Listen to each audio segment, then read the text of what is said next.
Hello, Internet! Welcome to episode 163 of the Assorted Calibers podcast. The Second Amendment podcast has a little bit for everyone. I'm Weer'd, and with me, as always, is my hostess who doesn't know what a big deal she is, Erin Paulette. Erin, do you know that you're a big deal? So you keep telling me. I do. Yeah. Although, I mean, I have to disagree with you on something. You said with you as always, and well, I wasn't with you last week. That is true. That is true. And I'm not going to get into detail, but for the listeners, last week was bad. It was really, really bad in terms of stress and family drama and depression and whatever. And I had to walk away from a lot of things to get my head straight. So, you know, I've been pretty open about it on my Facebook page. If you want to learn more, go there. But the short version is I'm much better now. First of all, it doesn't suck as badly as it does last week. So that by itself, you know, it's like, hey, I'm no longer bleeding. That's good. So, you know, the absence of pain is always good. But just in general, I'm feeling a lot better. And I've got some good news to talk about, which is, of course, cheering me up. So yeah, last week was bad, but I'm doing much better now. Well, your timing was perfect because, oh my God, we've been having these like news heavy shows, and this one was just out of this world news heavy. So it just said, let's just do a round table. And you're like, I can't do it. I'm like, well, guess what? I got two other losers to take the place of one Erin Paulette, and they almost did as good a job. Oh, thank you. So that was my week. How have you been, Weer'd? I've been all right. I've just been busy, crazy, crappy weather. Whatevs. Whatevs. I don't really have anything good to say. I live a boring existence, Erin. I used to be interesting, and now I'm just a dad. And my daughter is interesting, and that's what I've got. I am vicariously interesting. Actually, interesting news is we actually enrolled her in a summer camp, and she actually, when we told her what she was going to, she was like, "What's that?" And like, why was I not consulted on this? And we enrolled her in a junior role-playing summer camp. You have my attention, sir. Yeah, so I don't have all the details just yet. She didn't bring any. This camp is really, really good about like sending home like packets and stuff so that the fun can continue even after the camp is done. It's a local charter school, and they just have summer camps that are just random stuff that they're week-long camps. So we signed her up for like a bunch of random ones. But one of the ones when I heard about that, I'm like, yes, is role-play game, because my daughter has an extremely vivid imagination, and has my gift of gab. And I'm like, you know what? That's a good combo for role-play games. She's quick on her feet, and she's got a crazy imagination. I think she'll like that. But she wasn't really. I mean, she had no frame of reference, so it was one of those like, don't worry. I think you will like it. It's an imagination games. Oh, okay. And she just came back. Oh, I love it so much. So I was trying to ask her some of the more technical questions, because I mean, Erin, you are a serious RPG nerd. I would assume they're using the Pathfinder system, because I asked her, like, did they say anything about like Pathfinder, Dungeons and Dragons? She said it's like Dungeons and Dragons, but that takes too long to set up. and so I would assume that it's probably a Pathfinder module or a modified Pathfinder of some sort. She did say that they just used 20-sided dice, so it's a D20 system. Mm-hmm. And she is a unicorn named Pixie that is in a jungle looking for a princess, and there's some sort of monster, but she couldn't give me the information on the monster. She had a great time, but that also means that she is bouncing off the walls with excitement, and I have been able to get a straight story out of her. Well, what were the other players? I mean, are they all ponies or? She didn't tell me. Oh, okay. I'm like, can you tell me about all the players? Nope. Okay. And I don't think it was no, I can't. It's no, I won't. No, I'm not interested. Okay, in then. No, Daddy, I only want you to care about my character. Yes. So yeah, I'm sure I will be hearing more stories. I know she mentioned that like one of her friends that's actually been in all the camps that she's done throughout the summer, so they've become good friends. He like just totally just froze up, and he was just sitting there just vapor locked. And I'm sure you've seen those like, oh, here's my friend. Yeah. She said it would be interesting. He said it'd be interesting to come to the role play game. And they're like, what are you guys doing? I don't know the rules of this game. I'm just going to sit here and hope something good happens. If you tell me to throw the dice, I will say which one, and I'll throw it on the ground and I'll say, is that good? Yeah. There are some people who don't quite grasp the game. There are some people who go the other route and experience some kind of analysis paralysis. It's like, what are the rules? Mm-hmm. Wait, you mean I can do anything? And it's just, that means I could do everything and short out. So, yeah. It was like in the mid 90s when I went over to my girlfriend's house and she's like, we've got the internet. And I'm just like, oh, it set me down. She goes, yeah, there's the search bar. Search for whatever you want. And I'm just like, I don't know what I'm searching for. So yeah, that's the interesting thing for the day. I was very pleased that she liked it as much as I hoped. But shall we pivot on to the main topic? We've got some good stuff to discuss. Yes, we do. Chipman Watch. Yes. Week, I think 8 at this point. It's been going on for 2 months now. Oh, now. crap. I was actually planning on going and looking to see what the first show that we talked about Chipman in and all that. I'm not going to do that now because... Well, I'm just basing this off when Pink Pistols filed or did the whole press release of, we oppose Chipman's nomination in the strongest terms possible. And that was dated like May 30th. And so, I'm counting from that week when we, talked about it. Because, that's the week there's going to be the hearing. You got to pester your Congress critters. And, if you count that as week 1, we're just beginning week 8.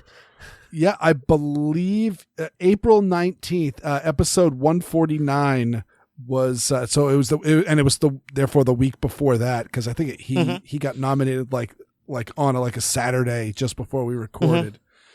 So yeah, I don't know what that adds up to in I mean it's it was that podcast posted a month ago, so he is continuing to be in limbo. And the latest news story is that Pat Toomey, a Republican from Pennsylvania, and I believe he's not seeking re-election, though I haven't been able to actually confirm this, and I'm not deep into Pennsylvania politics. But Toomey, of course, we all know him from Mansion Toomey, the background check. That was a background check bill, wasn't it? Now, I do believe so. Yeah, I think so. So don't ask me. I'm horrible with names. Who are you again? my name's Elizabeth. But Pat Toomey, who is no friend to gun owners, he has absolutely supported gun control in the past, has officially come out with a press release that says that he is not supporting David Chipman as for the director of that. So he will be a vote against. So this was a big blow to that. And there's a huge mess of different politicians who are, of course, Manchin Toomey. Joe Manchin is still been silent. He has not come forward on what he's going to do with David Chipman. But I got to say, the longer this is going on, the more I suspect, the more I suspect he doesn't have the vote from Joe Manchin. Joe Manchin doesn't want to bother with such a controversial pick. And I also have a tweet here from Igor Bobik. I actually don't know who this guy is, and he's got a white check mark beside his name. I don't know what that means.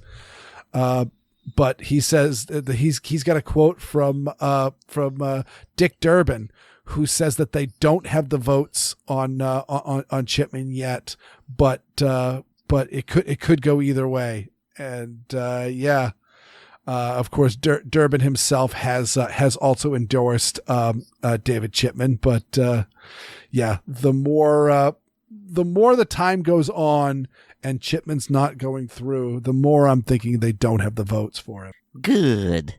And here's an interesting thing. Is that, well, you've heard the weird audio fisks of David Chipman. If you've not, go to assortedcalibers.com and just type in David Chipman to search, and you'll find a whole bunch of fisks that I've done on him. And let's just say in a battle of wits, he comes unarmed. He's really not a shining star whatsoever. But the big reason why he's been with Everytown and Giffords is because he's an ATF agent. And so, and he's a gun owner. And so therefore he could say, I'm a gun owner, and he could say, I'm part of the ATF and I've been, dealing with all these. So appeal to my authority. If I say this gun control stuff is good, then this gun control stuff is good. And ever since he's become the nominee, he can't do any of that. If he does one of these like press conferences, these ask me anythings, these interviews or all that, where he's speaking the praise of Giffords and Bloomberg while waving around his ATF badge, saying, "Look at me, I'm an ATF agent, I support all this stuff." So it can't be. This is not crazy stuff. He can't do that, and I point out the fact that he is not an impressive mind, and the fact that it's not like he's writing bills or anything like that behind the scenes. It's not like they can use him for anything else. His whole purpose is to stand in front of the camera and have that ATF badge. And so I gotta say, it's one of those I hope the Republicans, there's certainly the talk that the Republicans could also request a vote on him and essentially strike him down. But I think it's better for them to keep him in limbo. So basically, until someone else is nominated, he's still technically there and he can't say anything. Or until he dies or the sun dies. Till a comet hits the earth. I gotta say, Weer'd, I thought you were wrong like a month or so ago when you were saying that this was a repudiation of Bloomberg and they were going to stick it to him. They were going to let Chipman wither on the vine. And it's like, I hope you're right, but I think you're wrong. And just the more time passes, the more it seems you're right. So, I don't know. It's probably too early to say well done, but yeah, I'm really starting to come around to your way of thinking. As I've been saying a lot, and that is that here's just another data point in my overall theory that gun control is starting to become more of a bipartisan issue, or gun rights are becoming more of a bipartisan issue now that the demographics of the gun owning public has become much more diversified with this recent gun rush. And so, yeah, I mean, we have these, again, they don't even have a lockstep on the Democrat politicians for this guy. So, and I believe it's official now that all the Republicans, I think Pat Toomey was like the last Republican to hold out. Pat Toomey and Susan Collins of Maine. But I thought there was someone from Arizona who was holding out. Maybe. Oh, I mean, I won't speak out of turn, but I was actually just listening to a podcast this morning, and they were talking about the fact that all the Republicans are now in line, and there's a whole bunch of Democrats that are making some noises like maybe not me either. So yeah. Chipman's in a bad place, and you know what, David? Cry some more. Cry some more!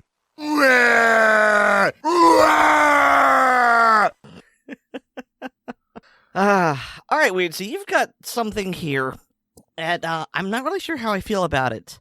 Wakefield man denied permit, and I read up on this, And while I have very strong feelings about the May issue states and how a lot of them rely upon sheriffs giving someone, good character reference or things like that, the more I read up on this, the more I hated myself for going, this guy probably shouldn't have a gun. So this is a local story. I've actually been reading about this for a while because it's been showing up in papers and gun rights groups here in the state of Massachusetts. This is Wakefield, Massachusetts, and it's one of those stories that I kind of wanted to give it a bit of a leaving alone. I mean, been talking about it with my wife because she's like she read about it in the paper and she's like, oh, what's the thought on this story? And we had a good talk about it, but I didn't really feel like bringing it up for the podcast. And then I heard Cam Edwards cover it, and I'm like, all right, this is a big enough story. If Cam's also reading about it, I think we should just talk about it because it is a very, very interesting case. Is that this is a Supreme Judicial Court just recently affirmed that a Wakefield man who was denied his gun permit, they supported the police chief's ban, and this guy,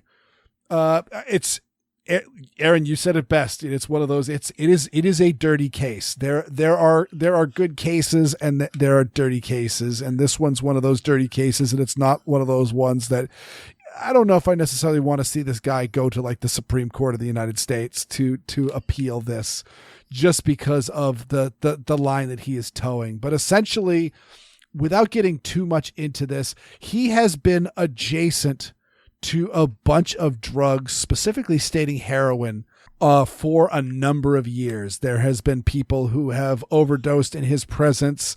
There has been drug deals where he has been in the vicinity of them.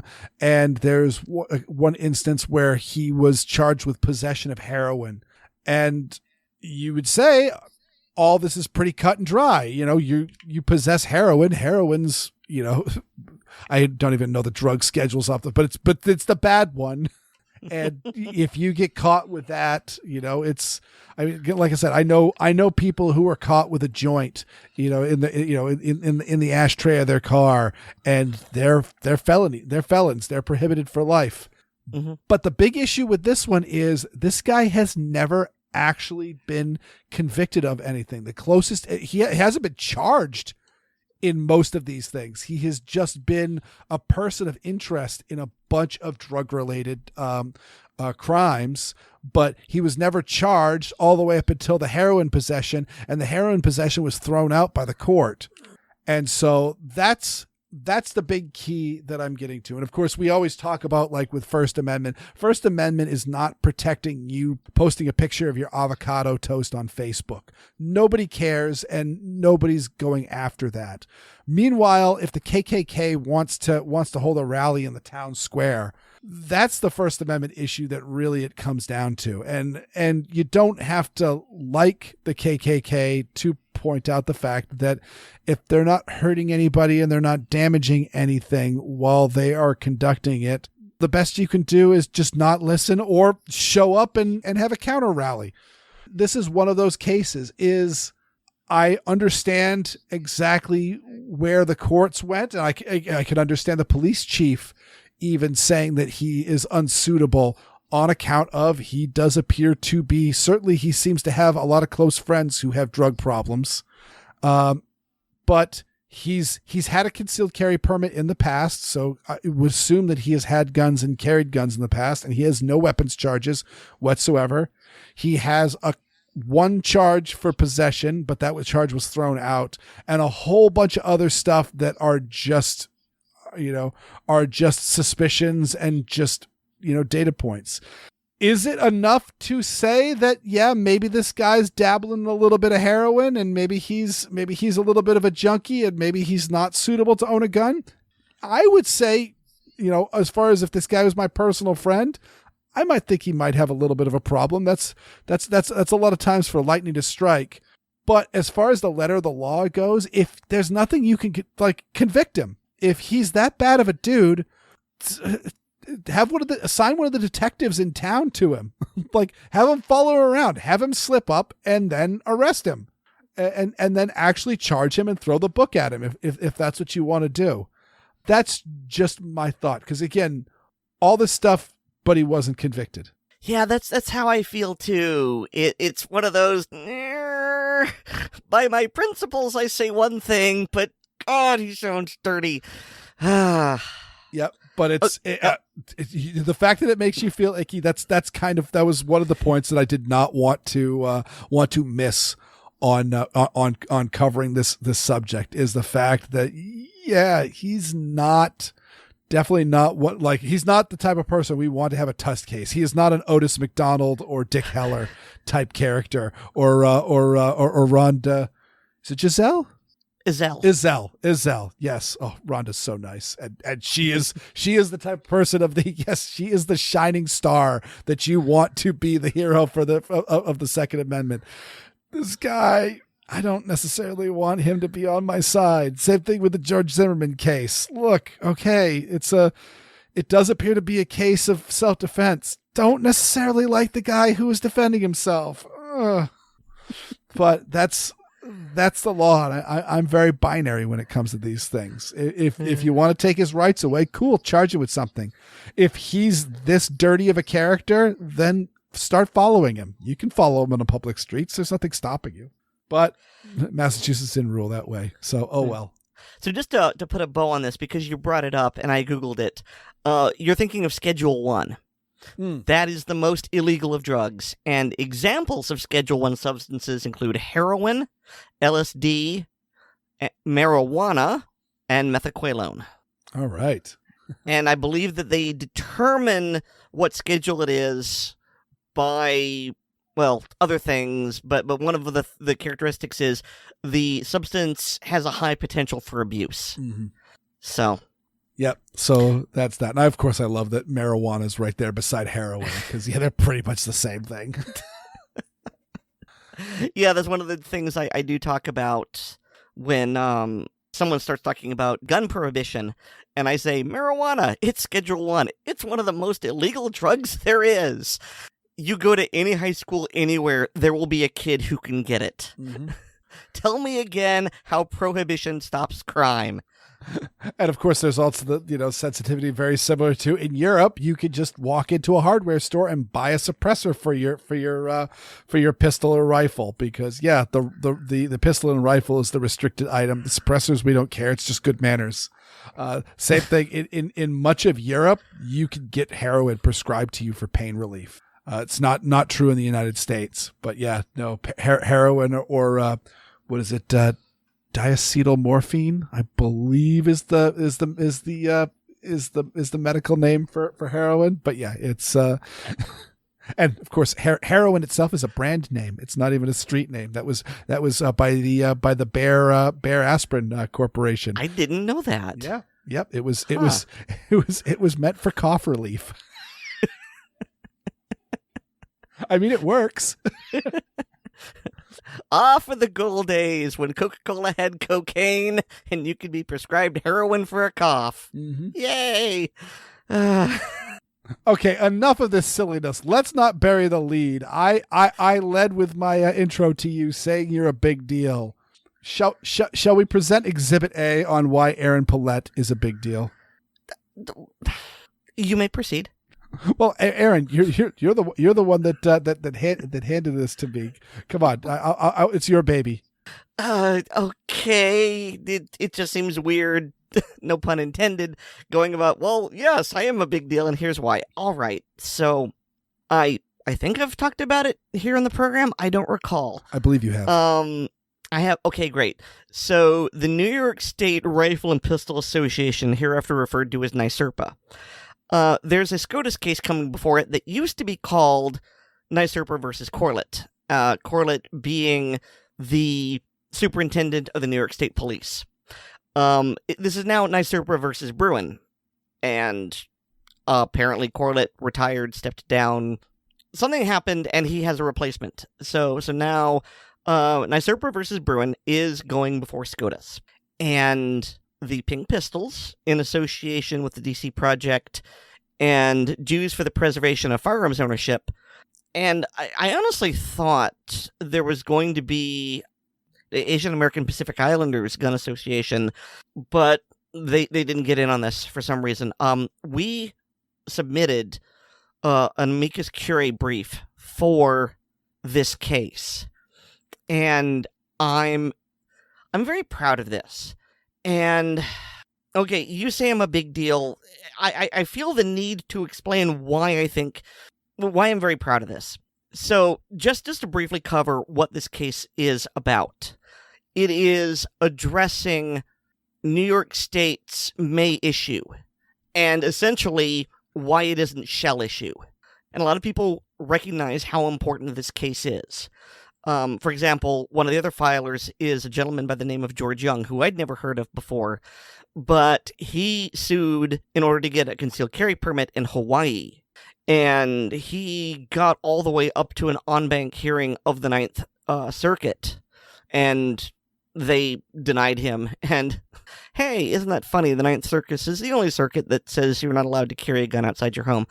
But a lot of people, including about 20 states, I should say the attorneys general of 20 states, and like 176 members of the United States House of Representatives, and the usual suspects like Citizens Committee to Keep and Bear Arms and National African American Gun Owners, all these sorts of people are filing.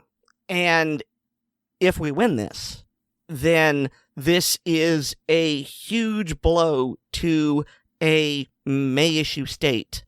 And if we can turn New York around, then, Hawaii and a lot of these other May issue states, I'm not going to say that they'll absolutely be turned into shell issue, but there will be changes.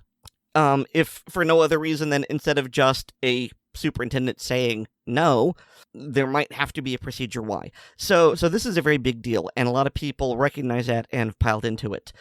And I had to do some looking around in order to find someone to help me with this, because the NRA won't touch me anymore. And I believe I did mention that Julianne Vernell of the Second Amendment Foundation contacted me and asked if we would join in on this, and she would pay for the lawyers. And okay, that's wonderful. And again, thank you, Julianne. But all this rambling, all this, what I'm leading up to is this. I recognize this is a huge deal, and because I'm very invested in this, I gave the lawyers advice, and I realize how entitled that sounds, Well, I'm not going to tell you how to do your jobs, but I'm going to tell you how to do your jobs. But one of the things I said, and they did ask me for my input, and I said, well, okay, I don't want to tell you how to do your jobs, but here are some things you can use, and you can talk about how queer people are a small, it used to be 3.5%, I think per the last census, we're now 4 or 5, we're still under 6%. But despite being this tiny part of the population, we are still massively overrepresented as crime victims. And I said, you can talk about that, and here are all these various stats, and I gave them links and links and links. And I said, ideally, what I would like for you to do is lay it on the line such that New York State has to essentially choose between one of two distasteful things, where it says, why, yes, gun control is more important to us than queer lives, which will cost them votes and goodwill. And, if that's the route they take, then there will be a massive upheaval in elections, and maybe the law can be changed that way. Or we can get them to grudgingly say, fine, we value queer lives, we'll allow people to carry guns. And I am so pleased that this law firm, Weer'd, and I believe the two lawyers were Flores and Nightingale, and they wrote this beautiful 52-page amicus brief. And don't let the size of it fool you, because these briefs, when they're done to SCOTUS standards, they've got like 2 or 3 inch margins. It's a really tiny amount of text, so you can read through it pretty quickly, and it's beautiful. There's not a lot of legal lingo in there. And I was just so thrilled when it's like, they're using my argument. Oh my God, they're using that link I gave them. And it was just so nice that not only did someone listen to me, but someone who knows what they're doing says, wow, Erin's making some really good points. We should use these. And so, oh God, this is just so affirming. And I'm really invested in this. And to be honest, I don't know. I don't know how SCOTUS is going to rule. And I don't know if I should really talk about it for fear of jinxing it. I just know that if this does pass, then I'm going to be able to look at one thing in my life and point at it and go, right there. I was responsible for that, and that was a good thing, and I improved lives with that. And I know, Weer'd, you're going to disagree, and you're going to talk about Blazing Sword, and you're not wrong, but it'll be concrete. Mm-hmm. You know, it's not like, okay, I helped people, and I'll never know that they were able to defend their lives with OBS training. But I can look at this and go, yeah, if we can turn New York State shell issue, and it, yeah, I've probably got way too much ego wrapped up in this at this point. But it's absolutely beautiful, and I encourage people to go and read the brief. And before I hand it off to Weer'd, because I know I've talked a lot, I'm also going to include a link to basically the list of all the people filing. And maybe it's still early days. Maybe the antis are going to be coming. But right now, I can't find a single Amicus brief that is against us and in favor of New York. There's like one person who filed in favor of neither, and he's a historian and just wants to make sure the court knows various historical legal things. But so far, no one has filed in opposition. They've all been in favor of the petitioner NYSRPA, and that's amazing. Oh, that really is. And again, like I said, that's another data point towards this gun rights becoming nonpartisan again. Are these groups starting to get afraid because so many of whom they might consider their base back in the partisan days of gun control are suddenly getting away from it. Like I said, it doesn't prove anything, but it's just another data point in the correct direction. And the only other fact that I wanted to point out is that May issue states are really archaic. As far as the progression of carry goes, I mean, obviously in the late 80s, concealed carry was illegal in much of the United States. But then it started coming through, slowly becoming legal with the concealed carry revolution and in backlash to the federal assault weapons ban. And in that, several states didn't want to go straight from, concealed carry is illegal here to concealed carries. I mean, nobody went to constitutional carry, but essentially they switched over to May issue, where they had this discretionary stuff, where there was gentlemen like the guy from Massachusetts that we're talking about here, where he hasn't been convicted of anything. He'll pass a background check, but he's making some tough life choices here. Maybe he shouldn't have a gun. And they went that way. And then slowly the states started shedding that and switching over to May issue, where, look, if you can pass the background check, you can have the gun. And never has a state gone backwards. Never has a state gone from having concealed carry legal to making it illegal. And never has, I mean, in the modern era, obviously, all the states concealed carry was legal until they weren't. Back when the time of the Constitution was being ratified, people were carrying guns in New York City all the time. But the laws have since changed, but they've never gone backwards. Once you go from a may issue to a shall issue, it doesn't turn back. And when you go from a shall issue to a constitutional carry, it never turns back. So it's very much the states like, Massachusetts, like Illinois, like New York, that have the May issue. They are archaic. They are holdouts from a bygone era.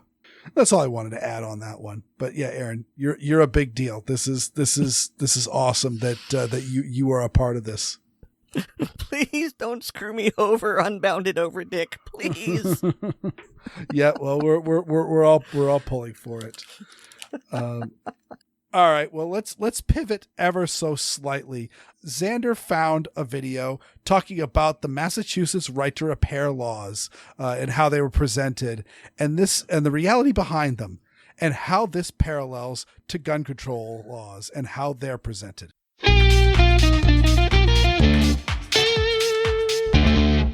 Hello, and welcome to another rambling edition of Independent Thoughts with yours truly, Xander Opal. Recently, I ran across another video, as I am prone to, about right to repair. It struck me as very interesting the way the ones who are against individuals doing their own repairs at home, way they presented their arguments, such as they are, were all about fear-mongering and how it will have such terrible, horrible consequences without exactly explaining, just purely emotional content about how people will be harmed or killed if folks try to fix things on their own. Except it's not really how it happens, does it? It just struck me that that's very much like how the anti-gunners behave. By allowing people to do things legally, lawfully, will result in great harm and such like that. Consider last week's round table, in quotes, where David and Oddball talked about Tennessee and their laws about explosives and the issue with tannerite and how people were arguing about that. Or several months ago when Adrian was talking about his flamethrower story, where, it turns out that just because people can legally do things doesn't mean they will do bad things. Very few people do bad things. The other thing is, the assumption is that because people can, the default is that people will. And that isn't the case. Even with knowledge, for example, I am perfectly capable, more or less, of changing the oil in my car, doing brake work, such as replacing brake pads, rotating tires. I think I might eventually be capable of actually changing a tire, although that involves something I haven't done in multiple decades. But I would much rather pay a professional mechanic to do it in a timely manner. I just like knowing that I can. Similarly, the right to keep and bear arms is much the same. It does not create a burden on the individual. Rather, it creates a burden on the government. The burden on the government is they have to stay hands off until someone does something wrong. Now, the original default is that people are presumed innocent until proven otherwise. Now, if a person chooses not to keep and bear arms, that's a perfectly valid choice. I know of several people who, despite having the right and having no criminal background or otherwise, simply choose to go unarmed and hope that should something arise, they won't be caught in a bind. And in fact, one has even told me that he wants people to have the right to keep and bear arms because that will provide herd immunity. Hi, Erin. Because that raises a question in the criminal mind, is going after random people a bad idea? The answer to that should always be yes. And not because of fearing getting caught. That is obviously not a deterrent. Now, to go back to right to repair, it is similar to what we tend to talk about here is often people will seek out their own training on top of anything that they might be legally obligated to. A lot of people who are of independent mind and thought want to excel at something that they enjoy doing. And so will train, work hard, and do better. That's just like what that could be with firearms. That could also be with learning how to fix a car, pick up a manual, open up the hood, and start poking. In this day and age, with the help of readily available videos, you can do a lot of work just by going, oh, hey, that's how they do it. Okay, I'll just do this thing. And that actually tends to increase safety by having someone show you how to do things correctly. Interestingly, a major video supplier does not want people to know how to safely work on firearms or safely reload ammunition. Wonder why that is. To go back to the video, which will be referenced in the show notes. Weer'd, could you put the link in the show notes? Anyway, about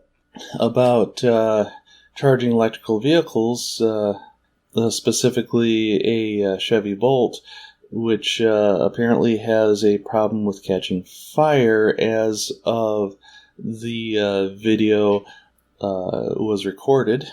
And this is not a indication for or against the auto manufacturer. Disclaimer, seriously, I actually personally like the idea of electrical cars and think that it is something that is well worth exploring when you have the money to do so. And shoot, I actually kind of would like one myself. But anyway, to proceed a bit further, you can create a lot of harm by doing things wrong with vehicles.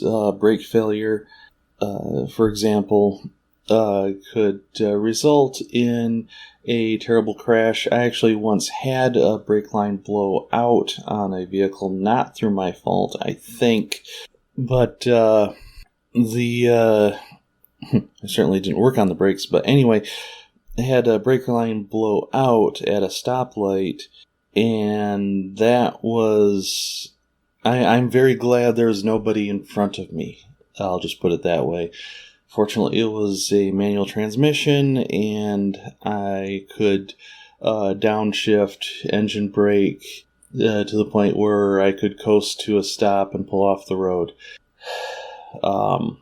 In a reasonable distance. The promotion of things like that, doing things right.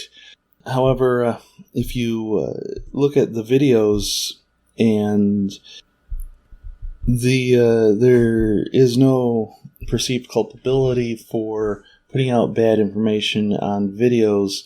On the surface of it, there might be some specific legal stuff. I'm not a lawyer, nor do I watch lawyers on TV.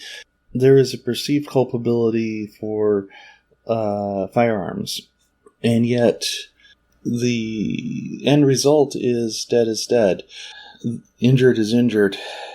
The responsibility in the end is the person who uses the thing, whether it's a firearm, a vehicle, a knife, can of gas. You can fuel up a car with a can of gas, or you can use it to set a structure ablaze after chaining the doors shut.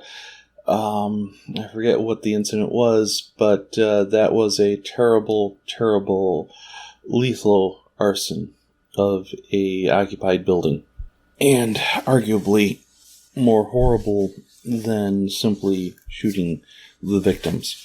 This went dark fast. The end of it all is, though, responsibility always turns on the individual in the end. Regardless of legalities, it's the last hand to touch the machine as it is being used for good or ill. A right does not bind the individual to perform an action for another. A right binds the government from performing actions against an individual. The power to perform actions against an individual by the government is one that has a long history of abuse.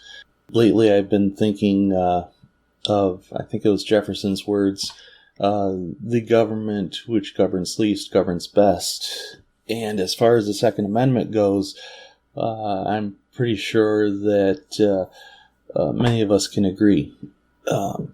The rest of the details we'll leave to other places, other venues, as I'm quite glad to keep this a single issue, more or less. Single issue podcast. The other thing where right to repair meet and right to keep and bear arms is the so-called ghost gun in the current parlance, where people should have the ability to create the tools with which they can express their rights to keep and bear arms, similar to how you can create the tools or assemble the tool to exercise your freedom of speech. You can or should be able to cast, bore, load, and fire safely and or appropriately a cannon, or a AR-15 equivalent, or 1911, or see if you can make something better than the Altor, which is part of what disgusts me about how, for example, the NFA prevents one from actually performing repairs on a suppressor. You know, you pay good money for something, you have the thing, you're not creating a new thing, you are simply keeping that thing in functional condition. That is quite arguably a safety device for both yourself and others. See also safety issues that are often expressed with right to repair. The specifically safety issues expressed by right to repair opposition. So, anyway, this I've rambled for long enough, even for the stuff that Weer'd cut out, both for stutters, mumbles, and blooper reel fodder. So I'm pretty sure I gave Weer'd and Erin something to talk about, and as always, have fun, be safe, and I hope I gave you something to think about.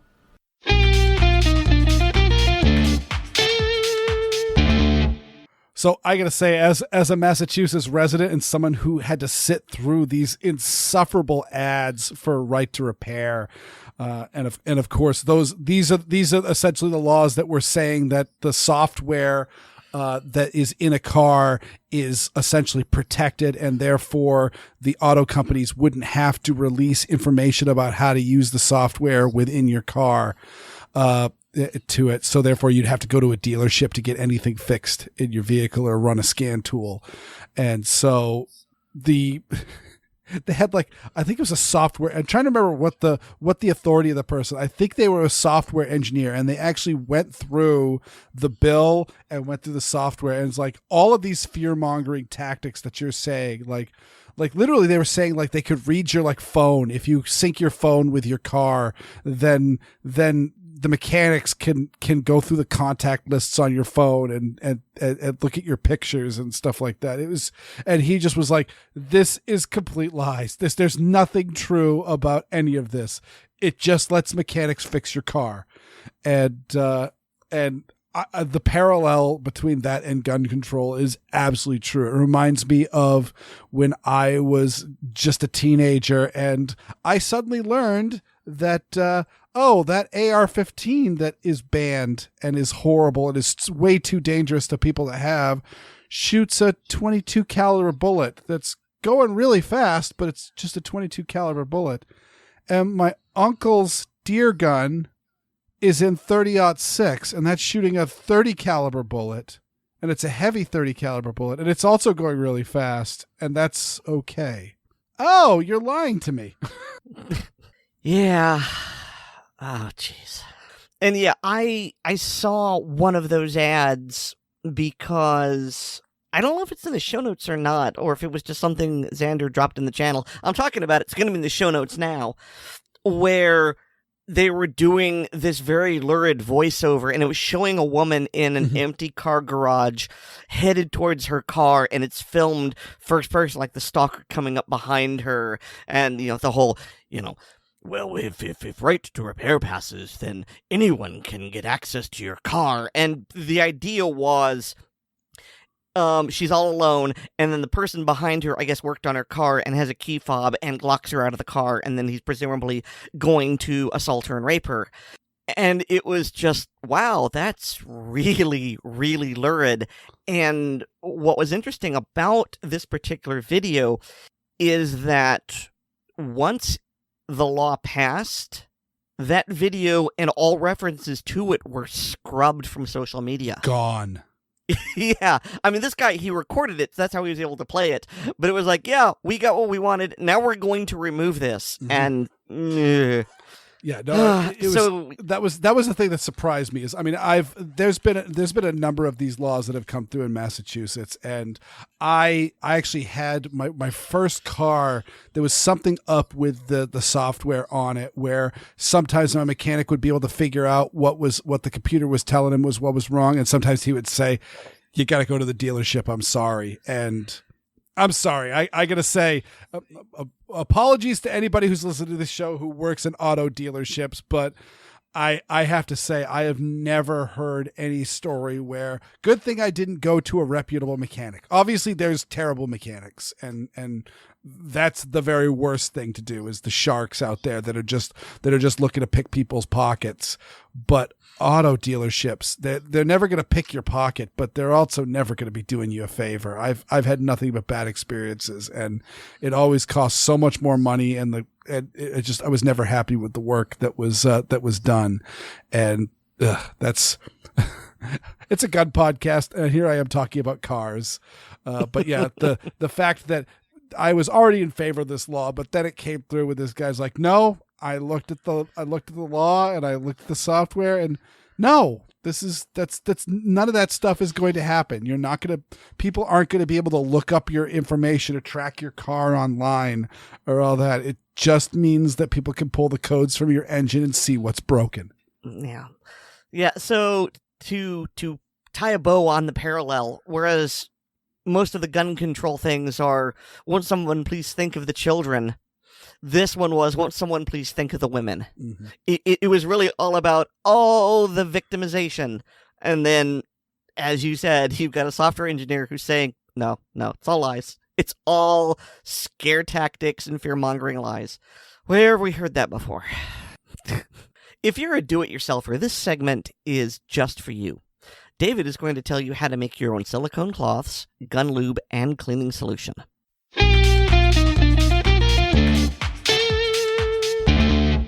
Hi, and welcome to Gun Lovers and Other Strangers.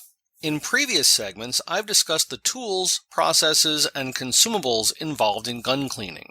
In this segment, I'd like to talk about homemade gun care products. While there are many options available over the counter or online, sometimes we just want to make things ourselves. Before I go into any details, mandatory disclaimer. These recipes deal with harmful chemicals. If not handled carefully and with all due respect, they can cause serious harm to life and health. Please follow all safety precautions faithfully. While these recipes may be adjusted to fit the user's needs, be cautious of adding any new ingredients without an understanding of the likely chemical reaction. In the do-it-yourself firearms community, one of the most well-known solvents is Edd's Red, a creation of C. Edward Harris. No, not the actor. It gets its name from its inventor and the color of the solution. Edd's Red is made up of equal parts Dextron 2, 2E, or 3 automatic transmission fluid, kerosene, odorless mineral spirits, and acetone. Make sure to mix outdoors in a well-ventilated area using a metal container. then store in a well-sealed metal or plastic gas can. Many shooters swear by Edd's Red for cleaning their guns. It's even reported to work well at removing plastic wad residue from shotgun barrels. While Edd's Red is a very good solvent, like many others, it has trouble with copper fouling. A modification of Edd's Red called Max Red, developed by Richard McQuiston, is claimed to remove copper fouling. It's the same formula as Edd's with the addition of 1 part carburetor cleaner. Use these as with any other bore solvent, but take special care to avoid getting them on wood or plastic grips or stocks, as the acetone can cause damage. If a gun is very dirty, has carbon buildup and or dried grease, an aerosol automotive brake cleaner or carburetor cleaner will remove all these things fairly well, and at a much lower cost than dedicated gun cleaners. Important note, these will strip all the grease and oil off the metal, so make sure to put a protective coating of lubricant on before storing or shooting.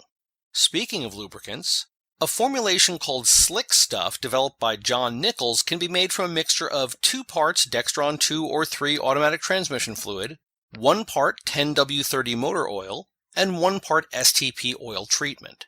This is reported to be a slightly greasy but very slick lubricant with good holding power.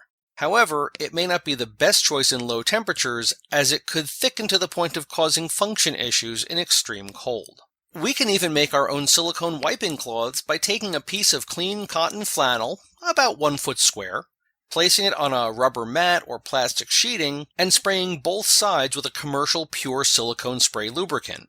Once thoroughly saturated, allow the fabric to sit so the carrier chemicals can evaporate. This may take several hours. Then roll or fold it up and store it in a heavy Ziploc bag. There are many other formulas available of varying complexity and effectiveness. Some of them even smell fairly nice. So, for those of us who like experimenting, here's another outlet for our creativity. So are we recording or are we just talking while we wait? A thing could be 2 things. No. That about wraps up this segment. If you have any questions for me or suggestions for future segments or a comment on a past segment, please post them on the Assorted Calibers Podcast Facebook page and Erin or Weer'd will make sure I get them. I am also a contributor on the Blue Collar Prepping blog, which can be found at bluecollarprepping.blogspot.com. That's all for now. Thanks for listening. I am David, and this is Gun Lovers and Other Strangers.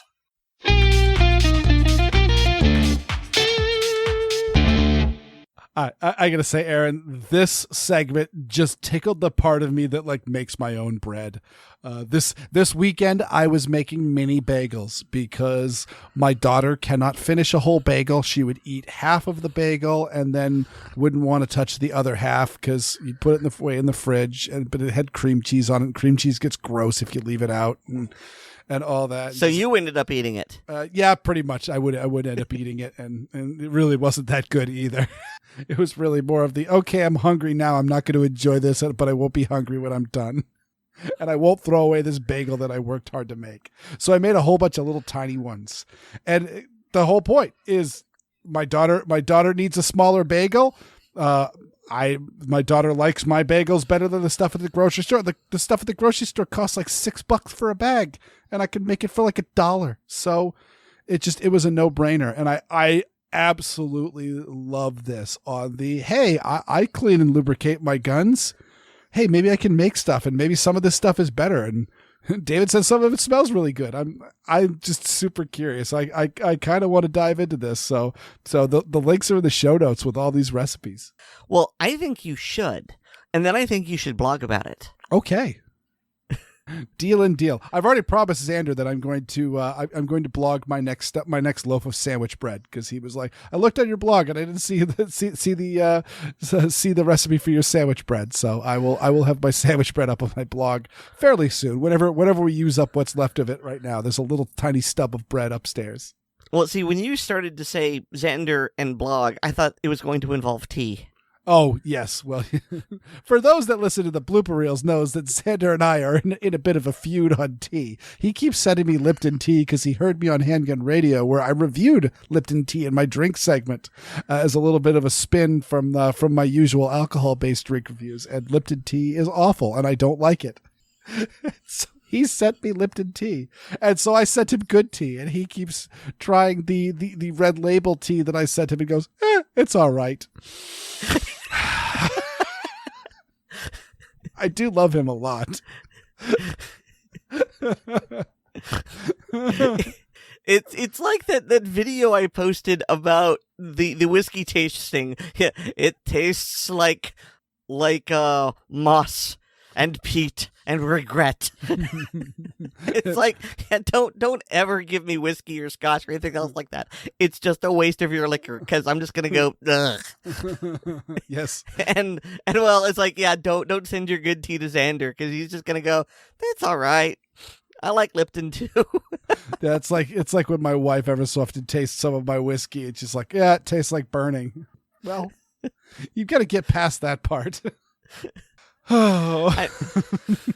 I mean, okay, I love rum, and there are a lot of expensive rums I like, but I also am a cheap date, and you can buy me one of those, nearly 2 liters. I think it's like 1.5, 1.75, just big old bottle of Malibu, the cheap stuff. I love it too. It goes down easy. Yeah. Some of us Weer'd just have no taste, and don't waste your precious resources on us. All right, this part tickles my ego because Tom Knighton was listening to the show and he heard Erin and I speaking about San Jose and their new insurance for gun owners law. And he felt he had some insights on the subject and wanted to come on the show and discuss them. And the answer is yes. The answer is always yes.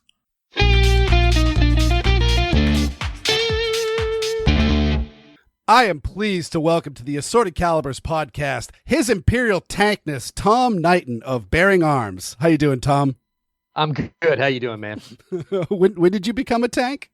About the time I started hearing about other kin, people who kept saying that they identified as like deer and unicorns and dragons. And I figured, well, if they can identify as stuff that's never existed, I can identify as a tank, which does. I've got no problem with that. We are all green lights here at the Assorted Calibers podcast.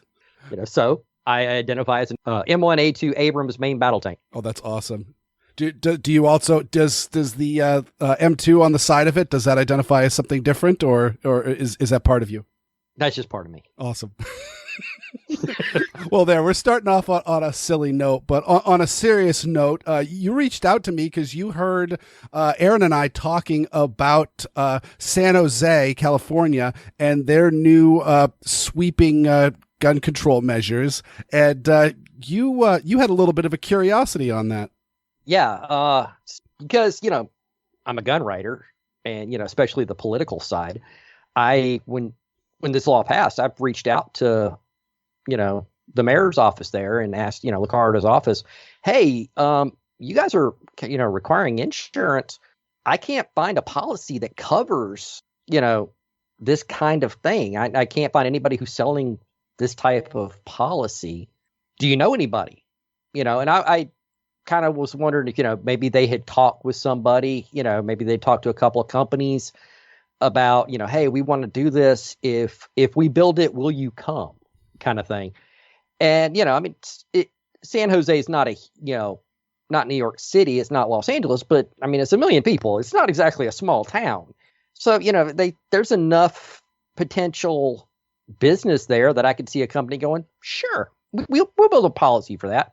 So I reached out, and said, hey, I'm working on a story on this. What you got? I can't find a policy here. The only, policies I can find for gun owners are things like USCCA and those type of policies, like, NRA Carry Guard back when that existed. And, I know that's not what you're talking about. And the only other thing I can find is policies for gun stores. Help me out. Where can I find one of these policies that you want people to have? And a couple of days went by and all I heard were crickets. So I reached out again. Hey, I need to write this story. What you got? And again, nothing. So the long and the short of it is they want people to have a insurance policy that doesn't exist anywhere. And worse, they kind of have to know it at this point. Yeah, that's That's crazy. That's very similar to California's background check for ammunition law, which they did finally sort out. But when it was first passed, it was unenforceable because it was impossible for gun shops to conduct the background checks. At least that was my understanding of that. So this seems to be another one of those angles on the we're requiring you to do this thing that doesn't actually exist. Well, it's the laws of dreams. They figure if they build it, they will come. You know, that if we just mandate it, everything will morph around it. You know, if we say you got to have an insurance policy, companies will swoop in and go, we're going to offer an insurance policy. And, you know, if you say we're going to demand certain background checks for ammunition, that, you know, somehow NICS is suddenly going to allow you to background check ammunition sales, you know, they don't think beyond. Let's make a vote and make this happen. They expect the world to conform to the law instead of trying to make laws conform to the world. Yeah. You know, the world doesn't answer to them. And also, furthermore, I mean, they keep the language is insurance, but so I'll speak for myself personally. I have, as far as, you know, I mean, I've got, you know, vehicle insurance, I've got homeowners insurance, I've got health insurance, I've got life insurance, all of those things. And those all have terms of which I pay them and then they pay out. Furthermore, I have a rider for my firearms collection. So if my firearms collection is damaged, stolen, or otherwise destroyed, I can make a claim against my insurance policy and they will pay me the value of the collection per my rider.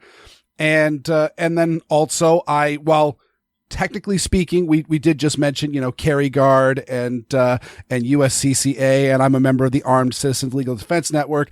It's technically not insurance per the legal statements, and I'm not going to get into that, but it behaves very much the same way. Is in the event that I am in a self-defense situation, I can contact Armed Citizens Legal Defense Network, and they will supply me with a lawyer. They will bail me out of jail if that needs to be done, and they have any number of other services. Same thing with USCCA and some of the other insurance or essentially carry insurance. I'll just say insurance since we're talking about insurance, even though I made my disclaimer and all that. So, but it's one of those, it is for I can't make a claim right now. If Mara Healy decides that my quote unquote assault weapons that I own it's time for her to collect and arrests me for that, I'm probably going to call Armed Citizens Legal Defense Network, but I know for a fact that I'm going to call them just saying, hey, can you give me a hand with this?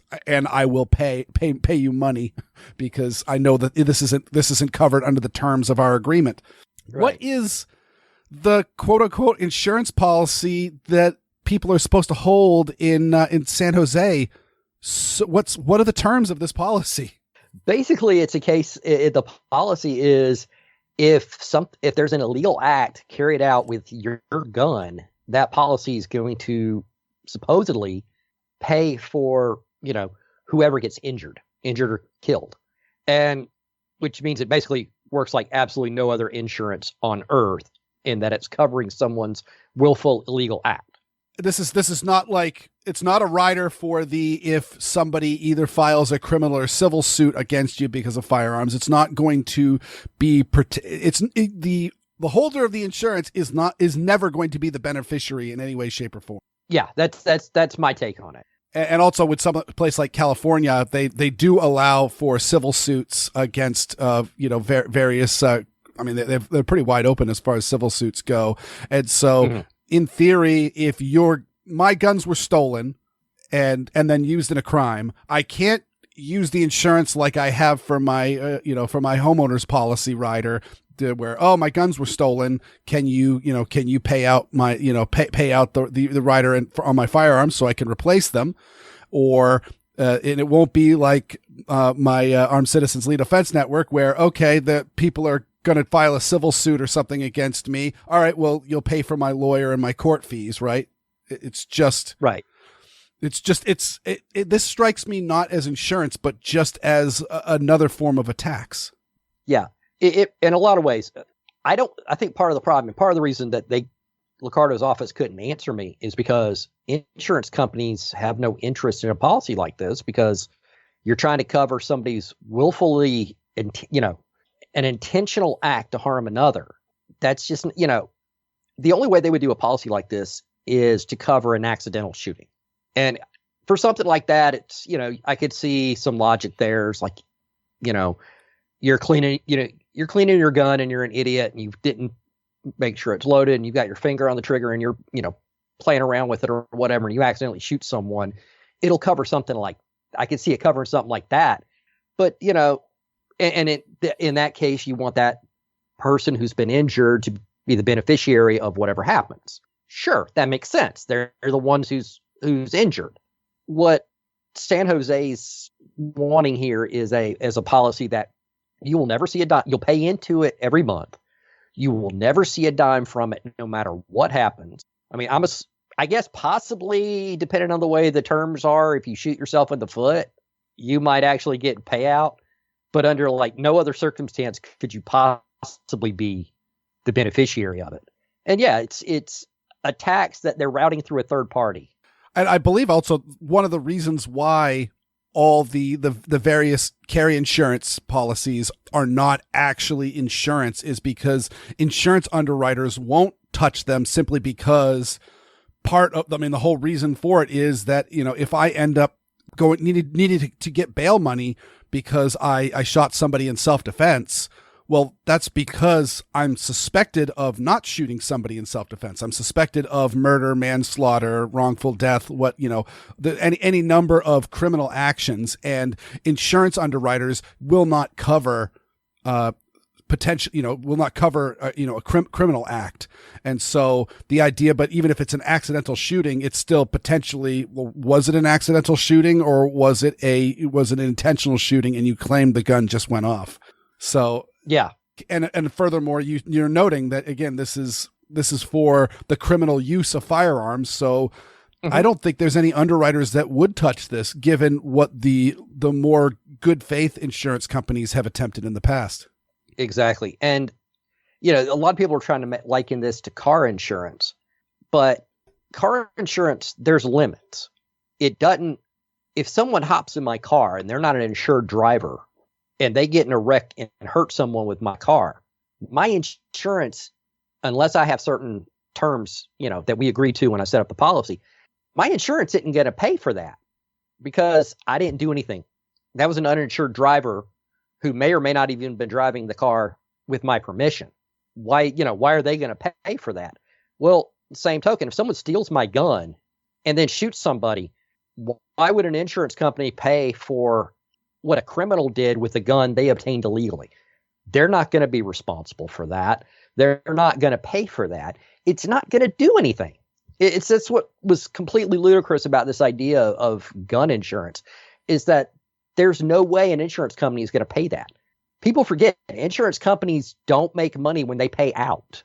They make money because you're paying into it, and with the idea that they're not going to have to pay out. Their best case scenario is someone who pays homeowners insurance for life without ever needing to make a claim.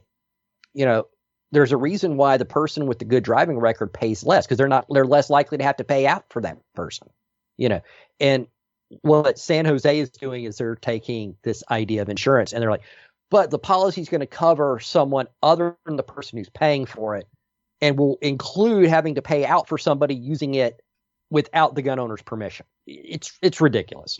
I mean, it does appear to be running entirely on hopes and dreams. And again, the bottom line is it's punitive. Yeah, it's running on unicorn farts. That's about the only thing it's running on. Hopes and dreams have some base in reality. They're running on unicorn farts. Well, I could leave this on no better note than that. Thank you so much, Tom Knighton of Bearing Arms. Appreciate it.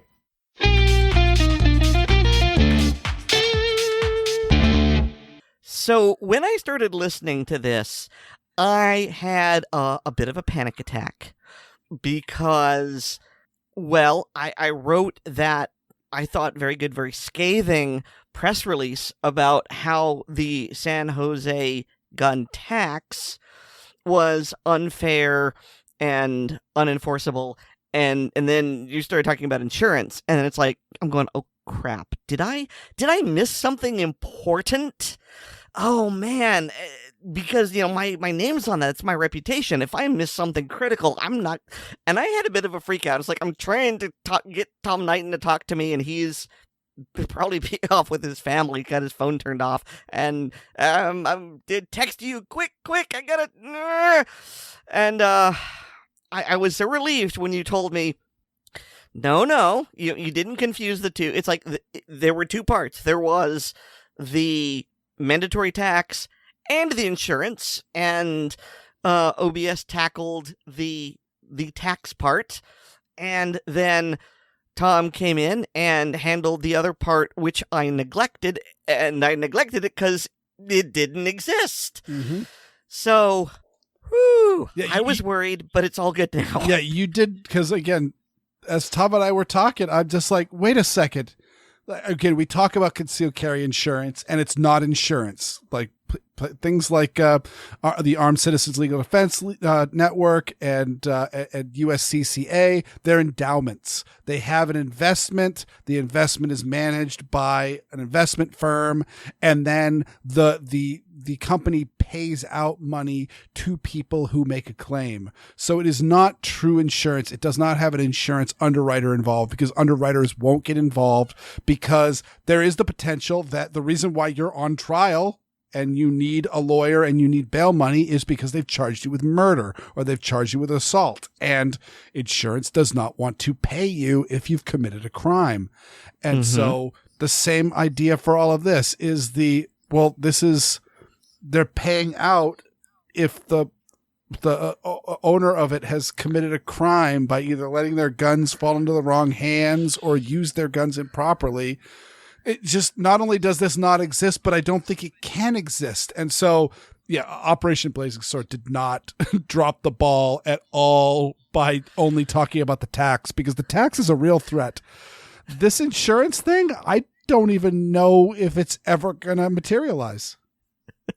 Yeah, because insurance companies, they're doing this to make money. Mm-hmm. And I don't see a way they could make money, because there isn't a commercial demand for it. San Jose is trying to legislate a demand for it, but yeah, I don't see this as a good risk at all. Nope. Like I said, we both have concealed carry insurance because it's a good investment. And guess what? If you carry concealed, go get concealed carry insurance. Erin, you've got USCCA. I have Armed Citizens Legal Defense Network. Those are the two that we personally recommend. There's a bunch of other good ones out there. You don't have to worry about concealed carry guard. Let me tell you, when I was cleaning up some of my dad's things, no, he hasn't died yet, but he's been in rehab for brief story. He was in rehab for 2 months.